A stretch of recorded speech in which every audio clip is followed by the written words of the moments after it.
Hi, my name is Aimless and I don't expect anybody to see this video. Usually I put videos out and I'm trying to distill lessons that I have learned on my healing journey in order to disseminate that and distribute it, and hopefully somebody sees it and it's helpful to them. It's basically the idea of what I'm trying to do online, but this is not one of those videos.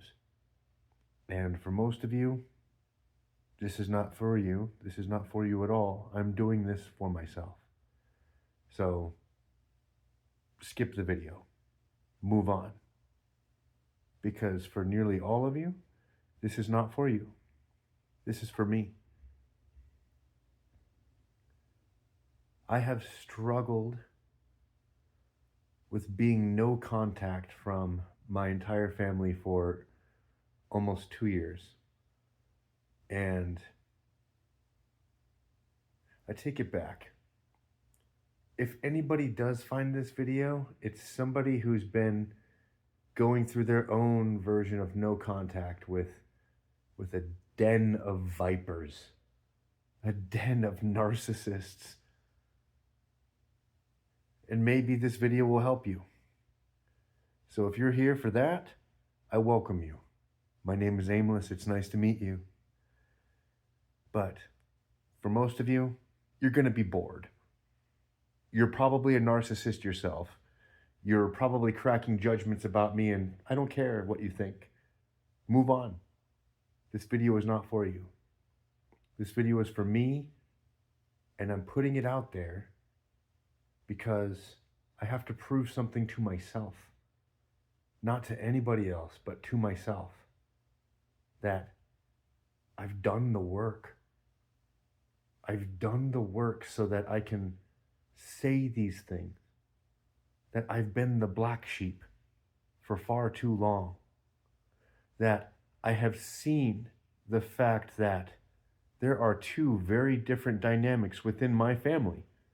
The dynamic which I'm a part of, and the other one which everybody else is a part of. I have seen far too many times when I've walked into a room and everybody in my family has gone silent. And then they're looking at me in a funny way.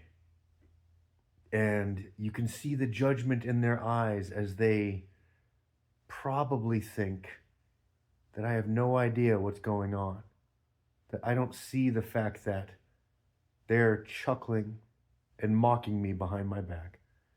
And I don't care anymore. I would see their judgments and I would try to ignore them. I would try to move on. Because at this point in my reflections, I've realized, and I take full responsibility for my part in my own suffering when it came to my relationship with my family. I let this go for too long. Because, like a lot of other people who identify with being an empath, I was guilty of projecting onto my own family. I was guilty of projecting my ideal of what I thought they could be, of what I hoped they would be. Because, I have hoped that I could have a brotherly relationship like you see on TV, like I've seen in other families. I wanted that. I wanted a relationship with my brother, with my sister, with my parents. But my father is the poster child for emotional unavailability. He's like a blank slate. All of them. For all of them, calling what they do with me breadcrumbing is being generous. They've kept me at arm's distance for so long. And it just got to a point when I realized that I was wrong. My projections were wrong. Nothing was ever going to change. And when I needed them most, they were silent and they left me to suffer. And if they mocked me behind my back, I don't care anymore. I just don't care. And it's meaningful for me to be able to say that, to come out and say that I really don't care what they think about me anymore. And if you are watching this and you are going through your own no contact, it takes a while to tear yourself away from your attachment to your projections. You have to dismantle them piece by piece. And trust me when I tell you that the isolation that they may be putting you through is a gift. That isolation is freedom. It hurts, and you have to let yourself feel that pain, that detachment, as you separate, as you tear the roots of that insidious energy of what you've done with your projections, let alone what they've done to you. Let's not go into that. Let's not go into what they have done to you. That's not what this video is about. This video is about being on the other side of that. But trust me, you've got to do the work to be able to get to the point where you can actually sit back and say, okay, yeah, I accept that. I accept everything that they have done against me. I accept every single time that they have mocked me to my face, looked at the pain in my eyes, and kept smiling. Smiling their viper smile. Have you ever made fun of somebody and you could see that it hurt them? They've done this to me again and again and again. All of them. Uncles, aunts, brothers, sisters, even my cousin, making jokes and then laughing it off when they can see that there is pain, real pain in your eyes, in your face. The pain that you couldn't hide because you were trying to love these people who would never love you back. And they smiled at that pain. They smiled as your face twisted. It gave them joy somehow. And I have journaled a lot about this. I have even gone so far as to journal about the same memories, the same events again and again, and even a journal entry that is years apart. I have been very careful to go through and sift through my own memories to make sure that I'm, for my own purposes, not falling into the trap of reframing a memory just to have somebody to blame. I wanted to know the truth of my own memories so that I could reframe them without being disingenuous to myself, without lying to myself. I looked at journal entries years apart, and still their sneering faces stare back at me. Same as the day that I saw it, same as the day that I ignored it, hoping that they would love me back. And they wouldn't, and they won't. They've proven that again and again and again.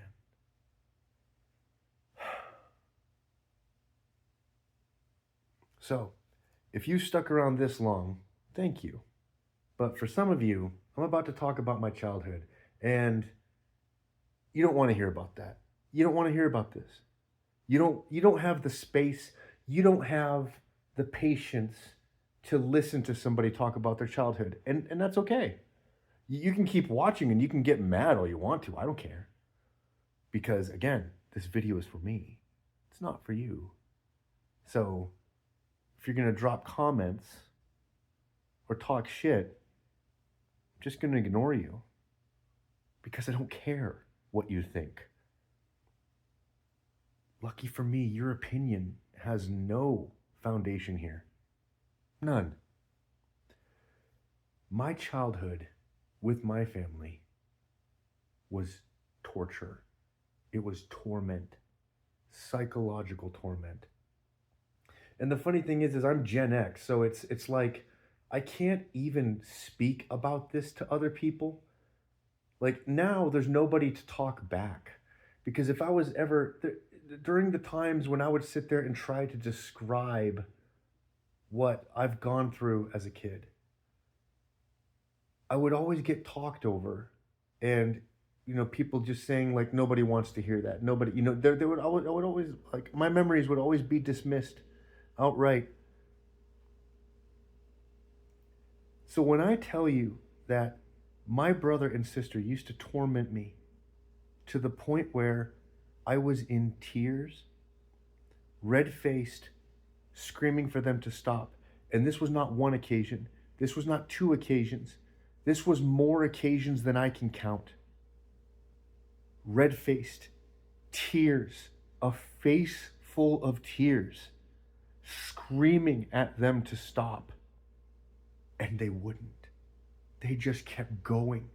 They had me backed into a corner. I had bullies at school, but they didn't hold a candle to the torment that my brother and sister put me through.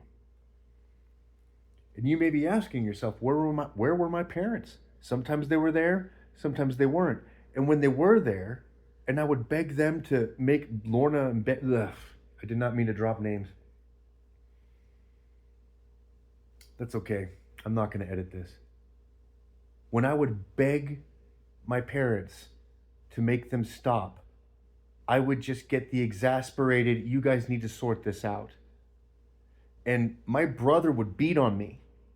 He wouldn't give me black eyes and stuff, but he would do the whole thing where he would be rough with me. He would sit there and he would punch me. And the second I would fight back, the second I would ever fight back, I got shouted down by my parents. They were on my tail but they were never there to crush my older brother and sister. They were never there to snuff that out. I got all of the abuse from every side.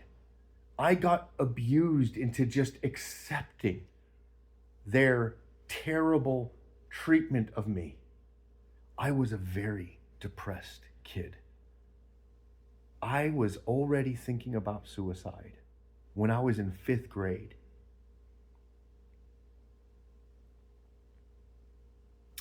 And I tried to share this with my family. And the only thing that I got from them was the gift of shame. And if this resonates with anybody who's watching, ask questions and I will give you some guidance. I will put out some videos about this because getting rid of that shame was a really big step for me. It took a lot of work. And I can tell you that everything, the trick to moving past all of this is awareness. Terrible, yet glorious awareness. Terrible for the fact that there is no way out but through. You have to re-feel everything. And you have to be brave enough to know that it will pass.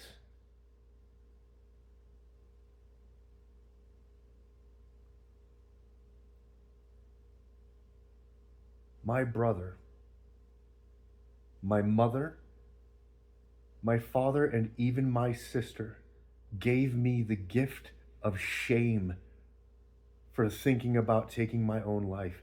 And that was one of the most insidious things that took me a long time to figure out because of that shame, I absorbed so much of their abuse. I absorbed so much over the years. And I hid my suicidal thoughts from everybody, even myself. There was a moment a few years back when I awoke to it. I awoke to the fact that, wow, it's not really healthy to be thinking these thoughts. It's not really healthy to be. I didn't realize that I was making plans. I even when I was, it took me a while to even admit that I was making plans. And for the record, I do not want to kill myself. I do not. I want to live. So if anything ever looks like I have taken my own life, it needs to come under heavy suspicion. I want to live, and it's taken me a long time to get here. And I'm telling you that the isolation that my family put me through was a gift. And my no contact with them, I do not regret it. I do not regret it at all. My life, I have known more peace in the last 2 years, in spite of all of the tears that I've shed as I've done the work to move past everything. But I have known more peace without them than I have ever known in my entire life. And I am so ready to move on. And I am moving on. I'm just doing it at my own pace.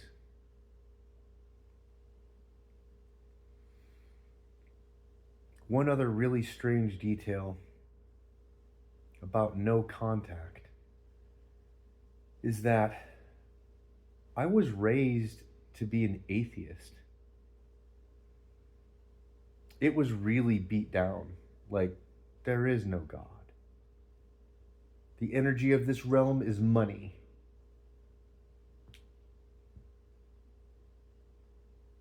My family is extremely materialistic. They are not spiritual at all. And they would make fun of me for trying to be spiritual, for looking at my own experiences through the lens of spirituality. I'm not religious. I don't like religion. I've got nothing against it. There's good people from, I've met good people from all kinds of religions. It's not for me. But neither is atheism. To me, there is no doubt that this entire place is the Most High. That we are these energetic fractal emanations of that source energy. That this entire place, from the material things that we see and perceive, is all it. That inconceivable, just energy. The thing that exists at infinity's end and is infinity itself.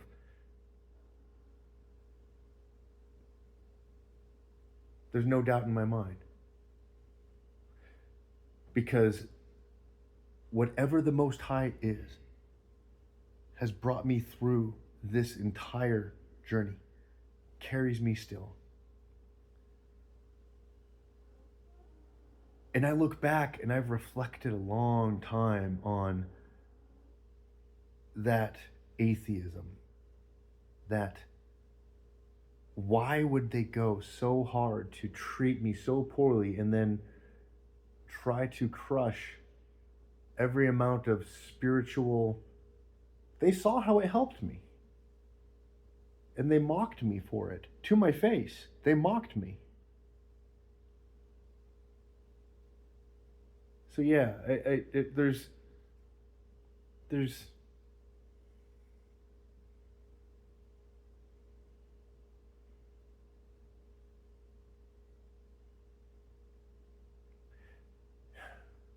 last thing.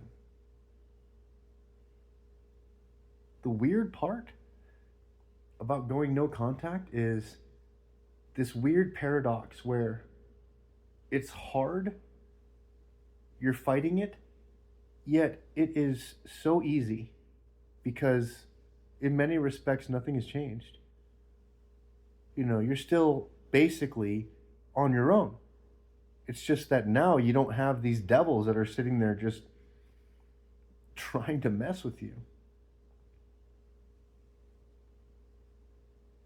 It's odd.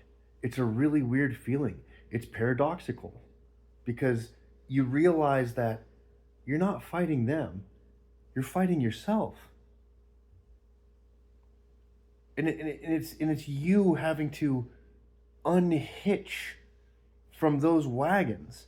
I mean, because some of this is just brought on to you by the fact that these labels, you're supposed to be attached to them: mother, father, brother, sister. You're supposed to love these labels. You're supposed to, you know, care for them.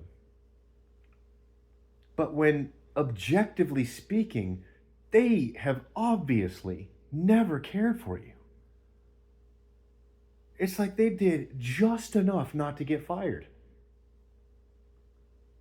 Like I said before, it is generous to call what they have done with me breadcrumbing. It's more like they lit the crumbs on fire and wafted the vapors at me. Oh, you want love? You can have that. And now I just don't care. I don't.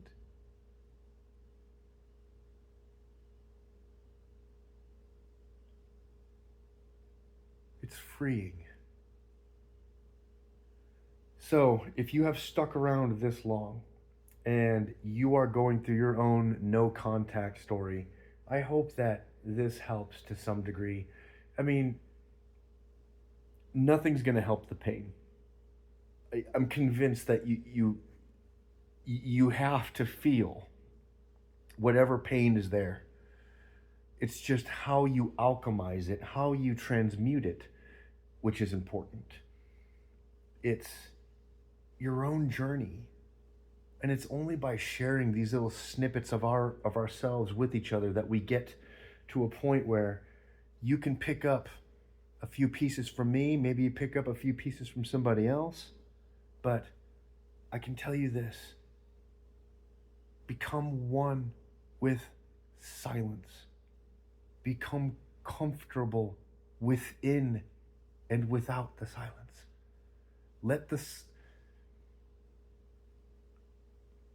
Let your own energy be at ease within the silence. Find time to do this every day. You will start to bring your nervous system into regulation, and things will be easier. It makes it easier. But the only way out is through. And if